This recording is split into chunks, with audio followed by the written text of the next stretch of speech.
Hi Revelers! Today we're going to learn how to make challah.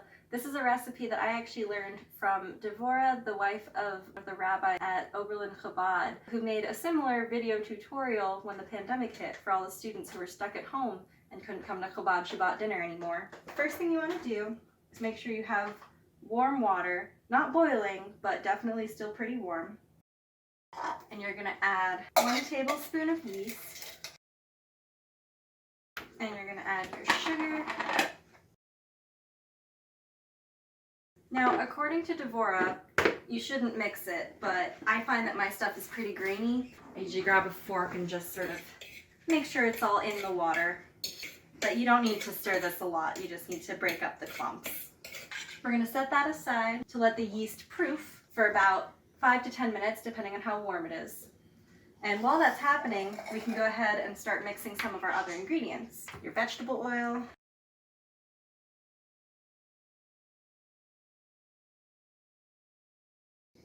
your salt,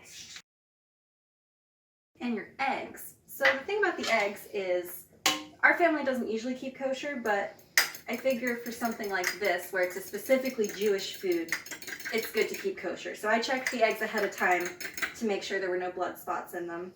And it's really 1.5 eggs, because you've got an egg and a yolk. I do save the egg white so that I can glaze these. We're still waiting for the yeast to proof. So what you can do is grab a bowl for later. You're going to want your bowl to be oiled later. You'll see why. And now we wait. So you'll see after 5-10 minutes, you'll get this lovely foamy top. Once you see that, you know it's ready. And then you can add in your other ingredients. Now you actually want to mix things, before we were just kind of combining ingredients. Now we really want to make sure everything is mixed together before we add the flour. This recipe was initially to make 7 or 8 loaves of challah, and I have pared it down to 2 loaves of challah. It's about 3 cups of flour, but you're going to end up adding more later on during the braiding stage. The initial instructions were to add half a bag of flour and mix with a spoon, and then add the other half of the bag of flour and mix with your hands. In Devora's video, she had plastic gloves that she wore for the mixing with her hands part. If you have plastic gloves, that's probably a great idea because this is a very sticky dough.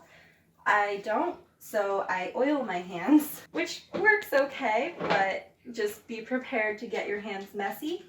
If you wear any rings, take them off. This is going to feel pretty weird and gross. It's not like other breads. It's not going to come together in a nice smooth dough. One of the things that makes challah so great as a Shabbat bread is that it's quick and easy. There's no kneading stage. There's a really short rise. It's quick, and that's great when you're trying to prepare for Shabbat and get everything done before sunset.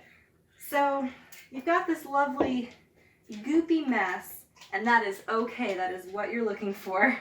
So now we're going to grab our oiled bowl from earlier and just kind of scoop it in there so it'll be easier to get out after it rises.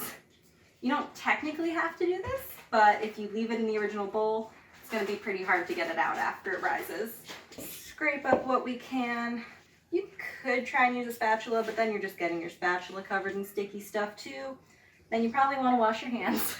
I made the mistake my first time making challah of covering this with a towel like I would for normal bread.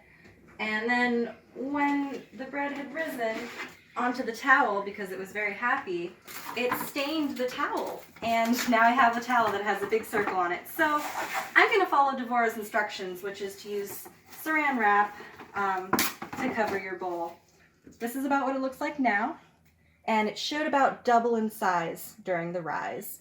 So I'm going to put it in my warming drawer, and we're going to leave it for 1 hour for now, and we will check it then and see if it has doubled. I don't really trust my warming drawer, so I usually turn it off after about 10 minutes. I also use the time while it's rising to clean my bowl and my measuring cups and whatnot. If you don't have a warming drawer, that's okay. You can leave it on the counter, but it might take longer, especially in the winter. Or what you can do is turn your oven on to its lowest setting and then turn it off before putting in your dough to rise. After an hour or 2, your dough will have risen to about twice the size. And what you want to do, I have a silicone mat, or you can get parchment paper or something, or you can do it directly on the counter, but it's going to be fun to clean up.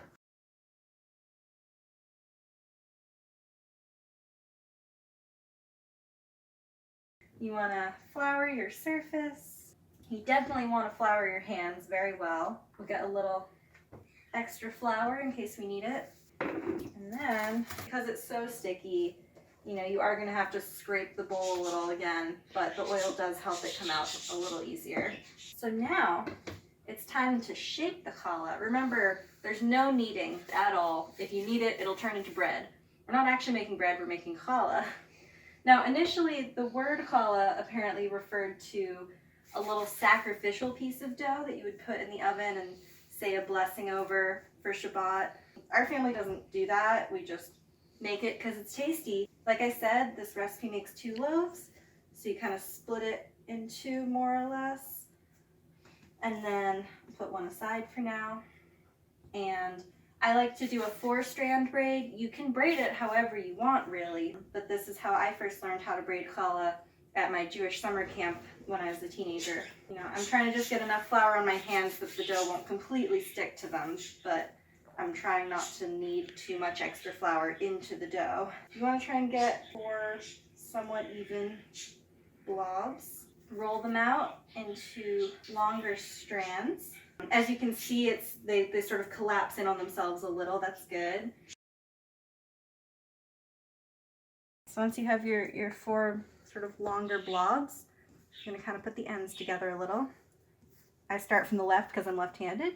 You're going to go over, under, over. And then we're going to do it again from the left, over, under, over. And you're going to just keep doing that. When you get to the end, just, you know, kind of tuck it under. And then I'll usually kind of go back to the other end, stretch these out a little, and do the one on the right, over, under, over, and tuck. So now that's 1 challah. We're going to carefully transfer it onto parchment paper on a baking sheet. And now we're going to do the other one the same way.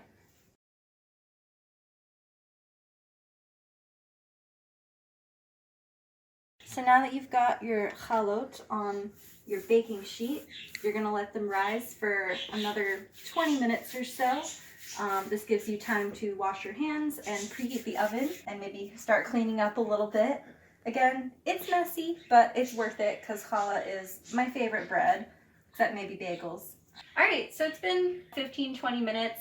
It's not necessarily that much bigger. It's partially to just let the gluten rest, or I don't know, some bread science thing. So now I'm going to take the egg white that I saved from when I was cracking eggs earlier, and I'm just going to brush it on. If you don't have a brush, the first time I made challah, I was at college in my little dinky apartment kitchen, and I used a fork. And it wasn't great, but it worked. I would recommend using a brush if you have one. You want to say something about getting it in all of the little nooks? Sure. I'll just leave that in. So you want to really make sure you get it in all the cracks. It'll give it that nice glossy sheen when it bakes. As you can see, my chalot are a little lumpy and uneven, but I think that gives it a nice homemade charm. If you want even lumps, you can just buy one at the store. Now they are ready. If you want, you can add optional toppings. I've got some sesame seeds here that I'm going to put on one of them. Sprinkle them on. The egg will help to make the toppings stick. And my oven is at 350. Middle rack of your oven. And we're going to set a timer for half an hour. And we'll check them then and see if they're ready. It's been half an hour. Oh, look at that. Gorgeous, nice, golden brown. There's some cracks in it, but that's okay. If you want it to be completely brown on top, you can open the oven after about 15 minutes, put a little more egg wash on top to fill in the cracks. And there you go. You have challah.